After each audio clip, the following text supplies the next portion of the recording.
Hey guys, good evening, नमस्कार, सुसंध्या।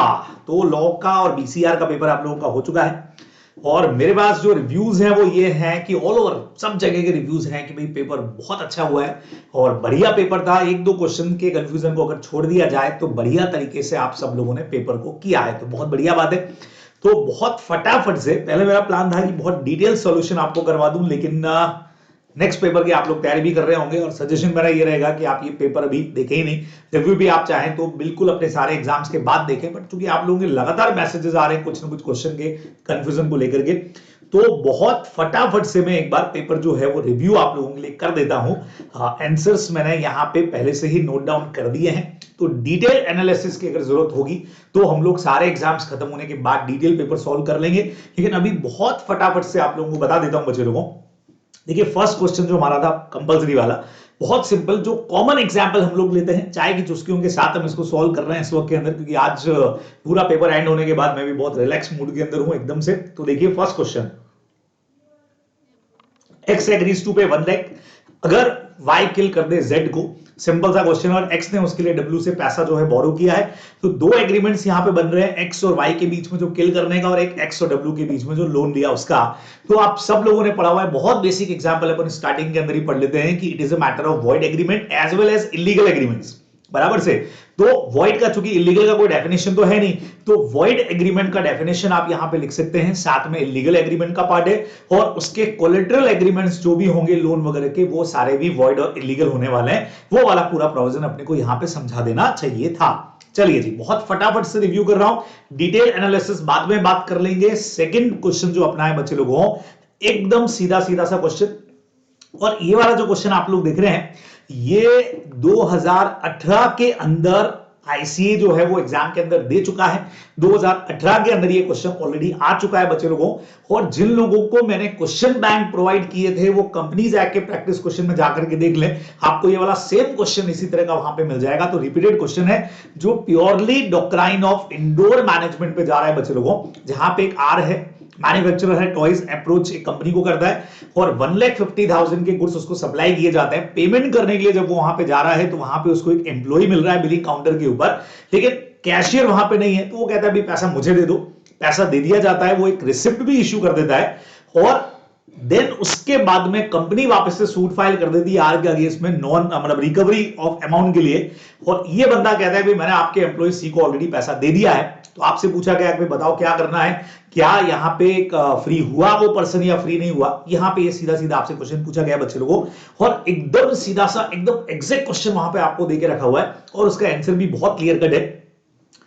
100% है कि आर यहां पे अपनी रेस्पॉन्सिबिलिटी से फ्री हो जाएगा, क्योंकि वो ये प्रेजम्पशन लेके चलेगा कि जो पर्सन कंपनी के प्रेमाइसेस में वहीं पे उसको अगर अवेलेबल है तो इट मींस उसको ऑथोरिटी होगा पैसा लेने का। ये अपने को इसके आंसर में ध्यान में रखना चाहिए था। अच्छा, इसका जो एक सेकंड पार्ट है, would your answer be different अगर रिसिप्ट इशू नहीं होती तो।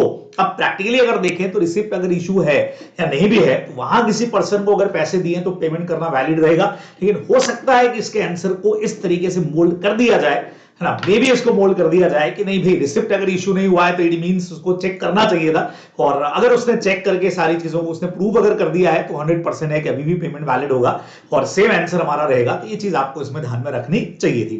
ठीक है, नेक्स्ट क्वेश्चन अपने पास में आता है बच्चों, डायरेक्ट थ्योरी का क्वेश्चन है। जिन्होंने थ्योरी भी मजबूती से पढ़ रखी है उनके लिए भी बहुत सिंपल था।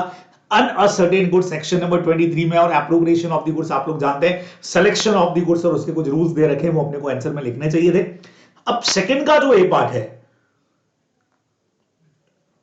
explain the following statement in the light of provision of Indian contract, agreement made out of love and affection are valid agreements and promise to pay a time bar debt। अब बच्चे लोगों को normal love और affection वाली चीजें तो अपने को समझ में आती है कि हाँ भाई ये एग्रीमेंट्स जो है हमारे वॉइड एग्रीमेंट्स होते हैं, लेकिन हम लोगों ने सेक्शन 25 में दोनों ही एक्सेप्शंस के अंदर पड़े हुए हैं। अगर कंडीशंस हमारी पूरी हो जाए, नेचुरल और अफेक्शन है, नियर रिलेशन है, रिटन साइन एंड रजिस्टर्ड है, तो वैलिड हो जाएंगे। सेम टाइम बाय ड्राफ्ट वाला भी हमारा कांसेप्ट है। तो 25 के दो पोर्शन, पिछली बार ये 7.7 नंबर में आए थे और इस बार सिर्फ 2 पॉइंट हमारे 7 मार्क्स में आ गए, तो वहां से अपने को कंसिडरेशन वाले से इसका आंसर जो है वो लिखना चाहिए था कंडीशंस के साथ मिला करके।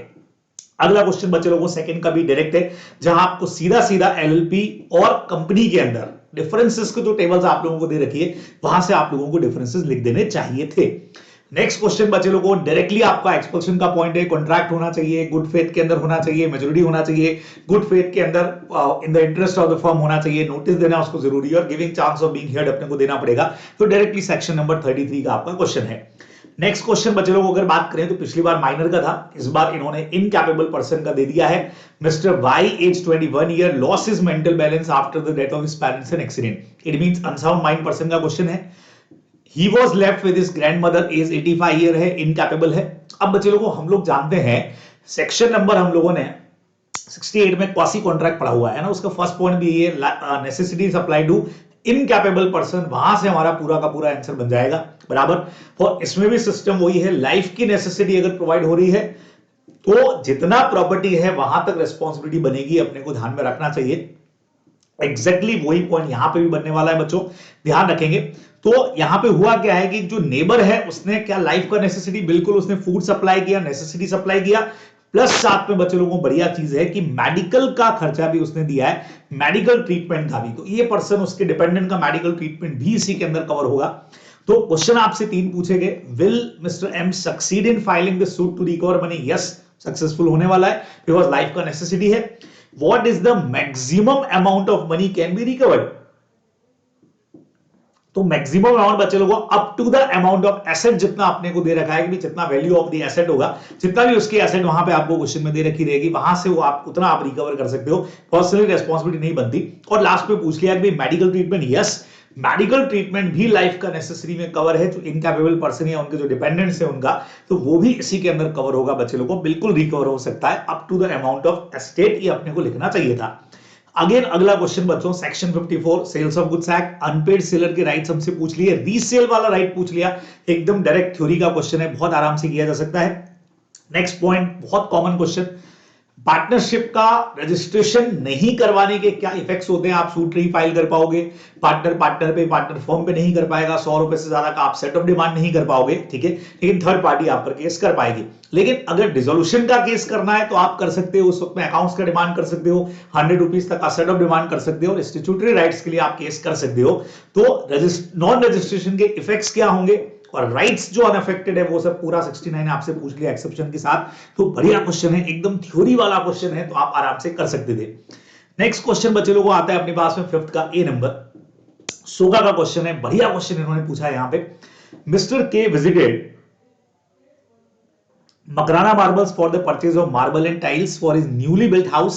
He asked the owner the above shop, Mr. J, to visit his house. Owner को बोला भैया आकर के विजिट कर लो, ताकि पता लग जाए कि मिक्स सप्लाई जो मार्बल और टाइल्स की करनी है वो कितनी कितनी करती है। तो जो शॉप का ओनर है जे वहां पे आता है, विजिट करता है, वो फर्स्ट फ्लोर के रूम्स और कार पार्किंग का स्पेस भी देख लेता है, के इंसिस्ट करता है कि भैया सेकंड फ्लोर भी जाकर के देख लो, लेकिन जे इग्नोर कर देता है उसके सजेशन को।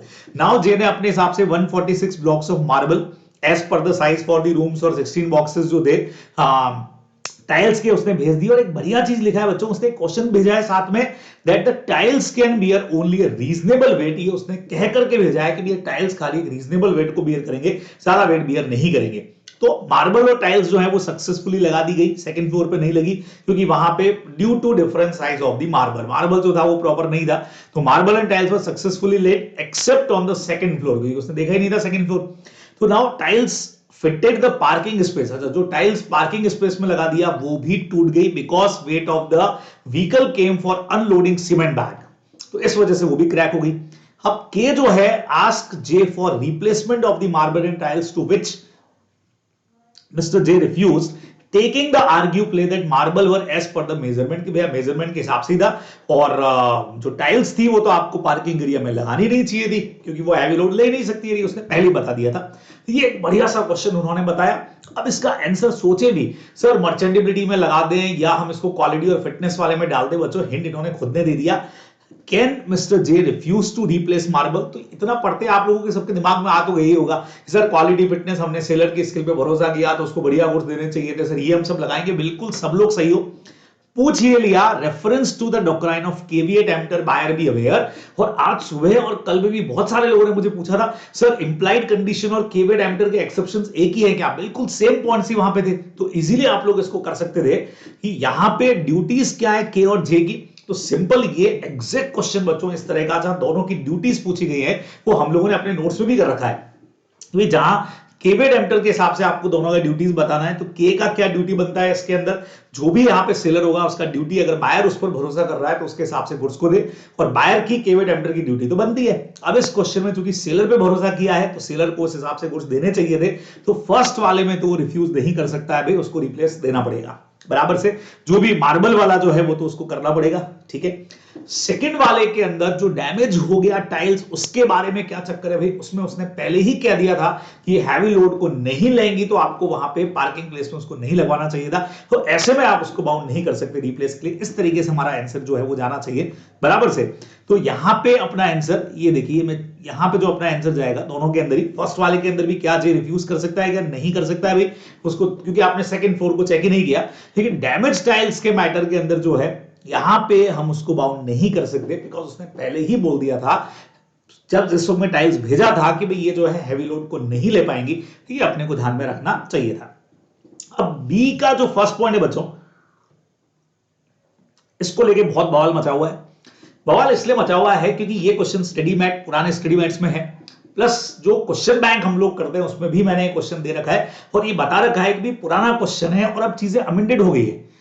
पहले अमेंडमेंट 2021 से पहले के अमेंडमेंट्स, 21 में जो अमेंडमेंट आए उससे पहले ओपीसी के लिए भी एक मैक्सिमम लिमिट थी उसके टर्नओवर की एज वेल एज उसकी कैपिटल की, जो अब एक्चुअल में हट गई है, ठीक है ना।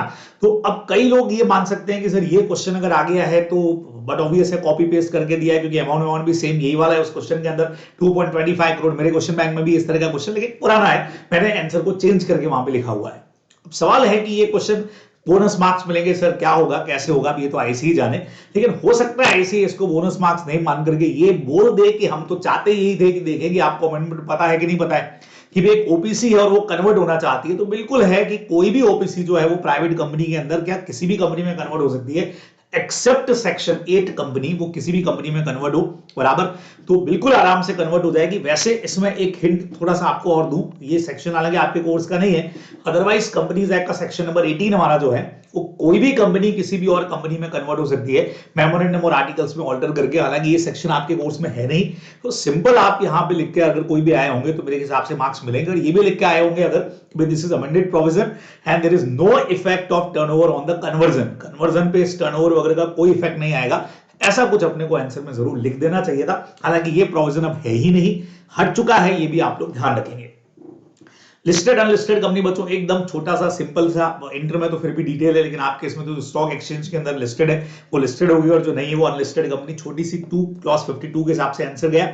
6 क्वेश्चन पूरा का पूरा थ्योरी है, नोवेशन और ऑल्टरेशन एक ही सेक्शन है दोनों का 62। नोवेशन मतलब टर्म्स एंड कंडीशन भी चेंज हो सकती है, पार्टीज भी चेंज हो सकती है, ऑल्टरेशन में only change in terms and condition. बढ़िया एग्जांपल वगैरह लगा के आप आंसर दे सकते थे। अगेन फिर से डिफरेंस पार्टनरशिप और को ओनरशिप 4 पॉइंट आप लोगों ने 4-5 पॉइंट ही पढ़ रखे हैं टोटल, और वो डायरेक्ट क्वेश्चन आपके लिए आ गया, बहुत इजीली आप कर सकते थे। और लास्ट में बच्चों फॉरेन कंपनी क्या होती है आपसे पूछ लिया, एकदम छोटा सा क्वेश्चन था सेक्शन 2 क्लॉज 42 का, जहां रजिस्टर्ड ऑफिस जो है बाहर है, मतलब रजिस्ट्रेशन इंडिया के बाहर है जैसे यहाँ पे सिंगापुर में, लेकिन इंडिया में आप अगर बिजनेस प्लेस एस्टैब्लिश करके रखते हैं तो फॉरेन कंपनी होगी। डेफिनेशन अगर अपने को देनी थी तो सिंपल सा अपना पार्ट था। तो ये बहुत फटाफट वाला एनालिसिस कर दिया है मैंने एक बार आप लोगों के लिए कि इस तरीके से अपने को आंसर्स करने चाहिए थे। बाकी डिटेल बात इसके ऊपर पूरी और कि कैसा आंसर होना चाहिए था, कितने लाइंस में लिखना था, क्या कुछ करना था, वो सब हम लोग डिटेल में एग्जाम्स के बाद में बात करते रहेंगे। तो ऑल दी बेस्ट, बढ़िया तैयारी करिएगा, फिर आप लोगों से मुलाकात होगी। बाय बच्चों।